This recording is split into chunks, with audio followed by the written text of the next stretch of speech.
दोस्तों नमस्कार। एक बार फिर सुप्रीम कोर्ट ने किसान आंदोलन में कमेटी का गठन किया है। पिछली बार सुप्रीम कोर्ट ने कमेटी का गठन किया था, उस कमेटी ने अपनी रिपोर्ट दी थी। सुप्रीम कोर्ट ने उस रिपोर्ट को आज तक सार्वजनिक नहीं किया। दुखी होकर जो उस कमेटी के मेंबर थे, किसान नेता थे, उन्होंने उस रिपोर्ट को सार्वजनिक किया और उसमें यह कहा गया था कि जो 3 कृषि कानून थे, ज्यादातर किसान ये मानते हैं कि वो किसानों के हित में थे। सिर्फ वो किसान जो एफसीआई को सप्लाई देते हैं और हरियाणा पंजाब के किसान हैं, जहां पे मंडियों का काम सिर्फ एफसीआई को सर्विस देना है, सिर्फ उन्हीं किसानों ने विरोध किया था। बाकी पूरे देश में आज तक कोई किसान नेता ये नहीं बता पाया कि उन कृषि कानूनों में क्या कमियां थी। आज फिर शंभू बॉर्डर पर जो किसान धरना दे रहे हैं पंजाब की तरफ से, उनसे बात करने के लिए सुप्रीम कोर्ट ने एक कमेटी का और गठन किया है और कमेटी का गठन किया गया है न्यूट्रल लोगों के द्वारा, मतलब जिसमें न्यूट्रल लोग हैं, किसी पॉलिटिकल पार्टी से संबंधित नहीं है। और उस कमेटी की जो अध्यक्षता है, उसके जो चेयरमैन है कमेटी के, वो है जस्टिस नवाब सिंह, फॉर्मर जज of Punjab and Haryana high court. साथ ही साथ उसमें 5 और लोगों को रखा गया है। एक है पीएस संधू साहब, आईपीएस है, रिटायर्ड है। निश्चित रूप से वो डीजी हैं हरियाणा के, ग्राउंड रियलिटी को समझते होंगे, लॉ एंड ऑर्डर की स्थिति को समझते होंगे। देवेंद्र शर्मा एक प्रोफेसर हैं जीएनसीटी अमृतसर के। उम्मीद है कि वो भी पंजाब की ग्राउंड रियलिटी को और किसान के मुद्दों को अच्छी तरह से समझते होंगे। डॉक्टर सुखपाल सिंह जो एग्रीकल्चर इकोनॉमिस्ट हैं पीएयू लुधियाना के, वो इसके मेंबर हैं। और स्पेशल इनवाइटी में प्रोफेसर बीआर कंबोज को रखा गया है, जो चौधरी चरण सिंह यूनिवर्सिटी हिसार के हैं, जो हरियाणा की यूनिवर्सिटी है। इसका मतलब यह है कि एक प्रोफेसर पंजाब से, एक प्रोफेसर हरियाणा से, एक आईपीएस ऑफिसर जो हरियाणा के हैं, क्योंकि लॉ एंड ऑर्डर का मुद्दा हरियाणा का है, Punjab and Haryana high court के जज और अमृतसर के एक प्रोफेसर। और से कहा गया है कि आप अपने आप एक मेंबर सेक्रेटरी चुने और एक हफ्ते के अंदर जो भी इश्यूज आप किसानों से बात करके तय कर रहे हैं कि किन पे आगे चर्चा होनी चाहिए, उन मुद्दों को सामने रखें। अब दोस्तों सबसे इंपॉर्टेंट बात यह है कि सबसे इंपॉर्टेंट चीज इस कमेटी में क्या है, इसमें केंद्र सरकार का कोई रिप्रेजेंटेटिव नहीं है। इससे एक बात तो क्लियर हो जाती है कि एग्रीकल्चर पूर्ण रूप से, सुप्रीम कोर्ट भी ये मानता है कि ये राज्यों का विषय है। हाँ, अगर केंद्र सरकार की तरफ से कोई नेशनल पॉलिसी एग्रीकल्चर पे बनानी होगी तो केंद्र सरकार की जरूरत होती, लेकिन ये मुद्दा क्योंकि पंजाब और हरियाणा के बीच में है, इसीलिए राज्य सरकार के ही रिप्रेजेंटेटिव्स को इसमें रखा गया है। ये एक बहुत इंपॉर्टेंट बात है जिसको आपको समझना होगा। इसका इंपैक्ट क्या हो सकता है? मुझे लगता है कि अब किसान नेता इस बात को शोर लगाएंगे, इस बात के लिए हंगामा करेंगे कि साहब हमारी मांग तो केंद्र सरकार से है, आपने केंद्र सरकार को बाहर क्यों रखा। इस बात को आपको समझना होगा। लेकिन शायद कुछ किसान नेताओं को ये बात समझ में आ गई है कि जो एग्रीकल्चर है वो स्टेट सब्जेक्ट है, इसीलिए वो चंडीगढ़ जाके पंजाब सरकार से और मुख्यमंत्री से बातचीत करने का प्रयास कर रहे हैं कि उनकी मांगों को माना जाए। अब सवाल इस बात का है कि जो भी ग्राउंड रियलिटी है उसको समझ के अगर पॉलिसी बनती है तो निश्चित रूप से रास्ता निकलेगा। लेकिन जिस तरह से किसान नेता हमेशा अपनी बात को लेके अड़े रहते हैं, और इस बार भी अगर वो अड़े रहे तो रास्ता नहीं निकलेगा। एक बात जो कमेटी को ध्यान रखनी होगी कि किसी भी तरह का फाइनेंशियल रिकमेंडेशन या कोई भी रिकमेंडेशन जिसका फाइनेंशियल इंप्लीकेशन हो, वो रिकमेंडेशन देने से पहले इस कमेटी को इस बात को समझना होगा कि चाहे वो हरियाणा हो या पंजाब हो या केंद्र सरकार हो, किसी के पास भी सरप्लस फंड नहीं है जिसके कारण वो जो डिमांड रखी जा रही है उसको वो पूरा कर सके। पंजाब सरकार की हालत खराब है, हरियाणा के पास भी सरप्लस फंड नहीं है, और केंद्र सरकार को तो पूरा देश देखना है, उनके पास पैसा नहीं है। इसीलिए आपने देखा होगा कि इस बार बजट के अंदर केंद्र सरकार ने कोई बहुत बड़ी टैक्स कटौती की घोषणाएं नहीं करी। अब स्थिति यह है कि जब ग्राउंड रियलिटी कॉम्प्लिकेटेड है, राज्य सरकारें पॉलिटिकली तो चाहती हैं कि वो किसानों का वोट लें, लेकिन सवाल अब इस बात का है कि जब आप वोट लेने की बात करते हैं तो लेकिन आपकी जेबें खाली हैं। ना पंजाब सरकार किसानों की फाइनेंशियल डिमांड पूरी कर पाएगी, ना हरियाणा, ना दिल्ली सरकार। ये हकीकत है। तो अब कमेटी क्या करेगी?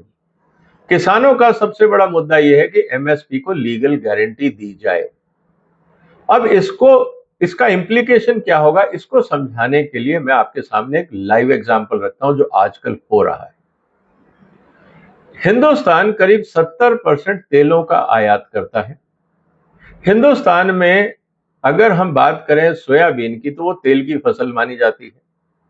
अगर हम 70% तेलों का आयात कर रहे हैं और भारत में शॉर्टेज है, तो एक कॉमन सेंस ये कहती है कि अगर किसी चीज की शॉर्टेज है तो उसके दाम बढ़ने चाहिए, उसके दाम ज्यादा होने चाहिए। लेकिन हकीकत यह है कि आज भी सोयाबीन जो ऑफ सीजन है, क्योंकि अगली फसल आएगी अक्टूबर नवंबर में, इस समय इंडस्ट्री में हम इसको ऑफ सीजन मानते हैं, लीन पीरियड मानते हैं।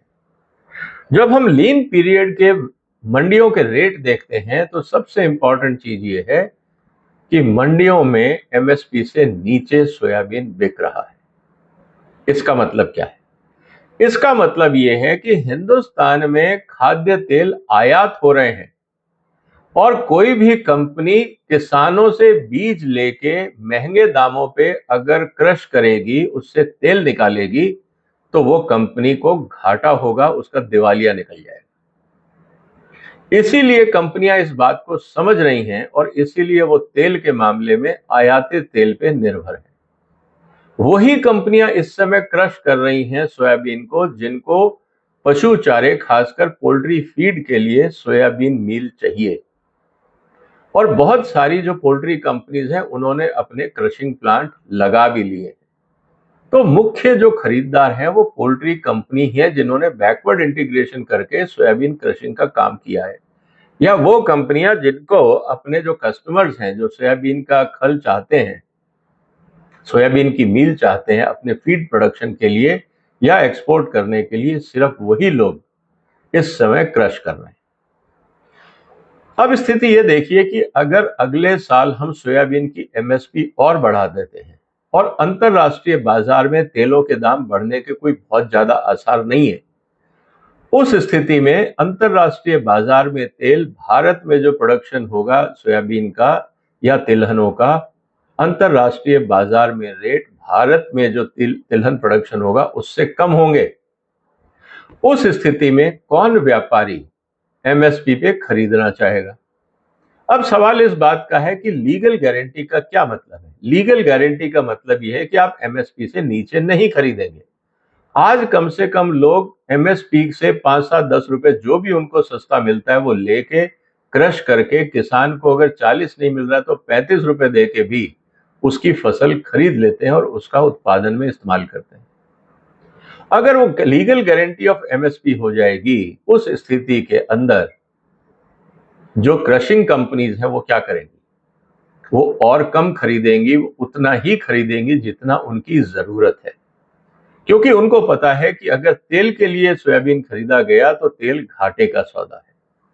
और जहां तक बात है प्रोडक्शन की, हम अगर बात कर रहे हैं कि सोयाबीन से हमें प्रोटीन मिलता है, तो जिस तरह से मक्का में और बाकी चीजों में जब इथेनॉल का प्रोडक्शन होता है और जो चीज बच जाती है इथेनॉल निकलने के बाद, जिसको हम स्पेंट ग्रेन बोलते हैं, उसमें प्रोटीन की मात्रा काफी हो जाती है और वो सोयाबीन मील से काफी सस्ते में बिकता है। इस स्थिति में पोल्ट्री इंडस्ट्री कुछ एक स्पेसिफिक ब्रीड्स को छोड़ के बाकी सारे डीडीजीएस या अल्टरनेट सोर्स ऑफ प्रोटीन पे शिफ्ट हो जाएंगे और सोयाबीन की डिमांड कम हो जाएगी। और जब डिमांड कम होगी और अगर रेट गिरेंगे तो अगली बार सोयाबीन का प्रोडक्शन कम होगा। अगर सोयाबीन का प्रोडक्शन कम होगा तो तेलों का आयात और बढ़ेगा। इस स्थिति में आप हर साल एमएसपी तो बढ़ा रहे हैं, लेकिन आपका माल नहीं बिक रहा है। यही उदाहरण इस समय आपको सनफ्लावर का देखना चाहिए। हिंदुस्तान में एमएसपी करीब 81-82 रुपए है, जबकि अंतरराष्ट्रीय बाजार में सिर्फ 10 रुपए अगर आप और जोड़ देते हैं एमएसपी में तो आपको सूर्यमुखी का तेल ही मिल जाता है। और हमारे यहाँ पे अगर हम क्रशिंग करते हैं तो हमारे खर्चे भी नहीं निकलेंगे, तेल बेचना तो बहुत दूर की बात है। अब मुझे ये बताइए कि अगर लीगल गारंटी ऑफ एमएसपी करते हैं तो किसका फायदा होगा? व्यापारी को फर्क नहीं पड़ता, वो अंतर्राष्ट्रीय बाजार से खरीद लेगा। अगर घाटा होगा तो वो व्यापार डाइवर्ट कर देगा। कोई जरूरी नहीं है कि वो तेल का व्यापार करे या तिलहन का व्यापार करे, वो किसी और अनाज का व्यापार कर लेगा। तो व्यापारी के पास फ्लेक्सिबिलिटी है, वो सरकार के दबाव में नहीं आएंगे। रही बात कंज्यूमर्स की, अगर हिंदुस्तान में प्रोडक्शन महंगा हो रहा है, एमएसपी हर साल बढ़ रही है, जिसके कारण महंगाई बढ़ रही है, तो कंज्यूमर ये कहेंगे कि तेलों के दाम ज्यादा हो गए हैं, हमें सस्ते में तेल चाहिए। सरकार को आयात करना होगा, नहीं तो पूरे देश में महंगाई फैलेगी, क्योंकि कोई ऐसी रसोई हिंदुस्तान में नहीं है जो तेलों का इस्तेमाल ना करे। उस स्थिति में ऑपोजिशन भी सरकार को ये कहेगा महंगाई बढ़ रही है, सरकार क्या कर रही है। और अगर सरकार तेल का आयात बढ़ाती है जिससे कि दाम कम रहे, तो स्थिति किसानों की खराब होगी। अब ये दुविधा किसान नेताओं को समझनी पड़ेगी, क्योंकि जिस तरह से आज तक किसान नेताओं ने अपनी बात रखी है कि हम जो चाहते हैं सरकार वैसा ही करे, मुझे लगता है अगर ऐसा ही चलता रहा तो जो किसान नेता अभी लीगल गारंटी ऑफ एमएसपी की बात कर रहे हैं, व्यापार उन चीजों से दूर हो जाएगा। पहली बात। दूसरा, देश में महंगाई और बढ़ेगी और इसका खामियाजा किसान को भी उठाना पड़ेगा, क्योंकि किसान उगाता तो एक फसल है, लेकिन खाने के लिए 10, 15, 20 और कृषि उत्पादों का इस्तेमाल करता है। उदाहरण के लिए, अगर कोई किसान तिलहन उगाता है और उसको और एमएसपी चाहिए, ज्यादा एमएसपी चाहिए, या गन्ना उगाता है और उसको ज्यादा प्राइस चाहिए, आप ले लीजिए। अगर लीगल गारंटी करते हैं तो आपके लिए गेहूं भी महंगा हो जाएगा, चावल भी महंगे हो जाएंगे, दालें भी महंगे हो जाएंगी, तेल भी महंगे हो जाएंगे, और जितनी फसलें हैं एमएसपी पे वो सब महंगी हो जाएंगी, क्योंकि एमएसपी के नीचे तो कोई बेचेगा नहीं। तो हुआ क्या? किसान को एक फसल में फायदा हुआ, 10 में ज्यादा पैसे देने पड़े। ये बात सही है कि वो किसी और किसान की जेब में जाएगा, लेकिन अगर उसका माल बिकेगा तो, और अगर उसका माल नहीं बिका तो कौन खरीदेगा? इसका मतलब ये है कि फिर लीगल गारंटी का मतलब ये हुआ कि सरकार को वो खरीदना पड़ेगा, और अगर सरकार उस प्रोडक्ट्स को या कमोडिटीज को खरीद लेती है तो किसको बेचेगी? हिंदुस्तान का व्यापारी तो कहेगा साहब इस रेट पे तो हम खरीदेंगे नहीं, अंतर्राष्ट्रीय बाजार सस्ता है। तो सरकार को एक तरफ एमएसपी पे खर्चा देना पड़ेगा और फिर उस एमएसपी पे खरीदा हुआ माल को सब्सिडाइज करके बेचना होगा। आज स्थिति यह है कि अगर हम भारत के एग्रीकल्चर सिस्टम की बात करें तो करीब 50 लाख करोड़ के आसपास का एग्रीकल्चर उत्पाद भारत में होता है। अगर मान लीजिए कि हमें इसमें 15-20% ही एमएसपी का जो गैप है वो देना पड़ा, तब भी भारत सरकार को करीब 5 से 10 लाख करोड़ रुपए का एडिशनल बोझ उठाना पड़ेगा एमएसपी पे खरीदने के लिए, और फिर उसको दोबारा सब्सिडाइज करना है तो वापस उनको 5-10 लाख करोड़ रुपए और सब्सिडाइज करना होगा। कुल मिला के 10 से 20 लाख करोड़ रुपए का बोझ भारत सरकार पे या राज्य सरकारों पे पड़ेगा। क्या हमारे पास इतना पैसा है? और अगर नहीं है और इस पैसे के लिए अगर नोट छापने पड़े तो आप समझिए देश में महंगाई कितनी हो जाएगी। तो मुझे लगता है कि वक्त आ गया है कि अब किसान नेता थोड़ा समझदारी का काम दिखाएं। सुप्रीम कोर्ट ने एक अच्छी कमेटी का गठन किया, इसमें केंद्र सरकार के लोग नहीं है, नहीं तो आप ये कहते कि साहब मोदी के कहने पे मीटिंग को डिरेल किया जा रहा है, मोदी सरकार हमारे खिलाफ है। अब मोदी का कोई आदमी इस कमेटी में नहीं है, सारे पंजाब और हरियाणा के ही लोग हैं। अब चुनौतियां 3 हो गई हैं।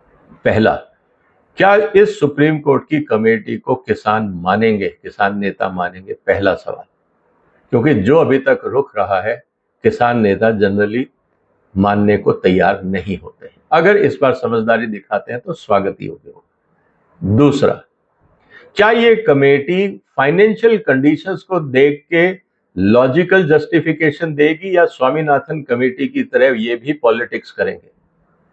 किसानों में अपनी नजर इच्छा बढ़ाने के लिए, अपनी इमेज बनाने के लिए जिस तरह से स्वामीनाथन कमेटी ने एक फाइनेंशियल क्राइसिस क्रिएट कर दिया एग्रीकल्चर सेक्टर के लिए, क्या ये कमेटी भी उसी रास्ते पे जाएगी या कुछ समझदारी का परिचय देगी? ये वक्त बताएगा।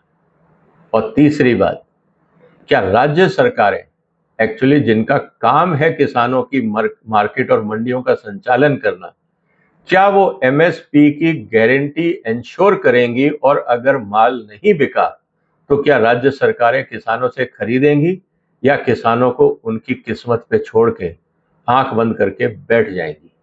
ये है तीसरा सवाल। क्या आउटकम निकलेगा? ये तो शायद एक हफ्ते बाद पता लगेगा कि क्या क्या मुद्दे किसान नेताओं ने उठाए हैं, और फिर ये देखना पड़ेगा जब इस कमेटी की रिपोर्ट आती है तो सच्चाई क्या है। आप भी नजर रखिएगा, हम भी नजर रखेंगे। इस वीडियो को शेयर करिएगा, इस चैनल को सब्सक्राइब करिएगा। फिर मुलाकात होगी एक और महत्वपूर्ण मुद्दे के साथ। तब तक अपना ध्यान रखिए। फिलहाल वंदे मातरम।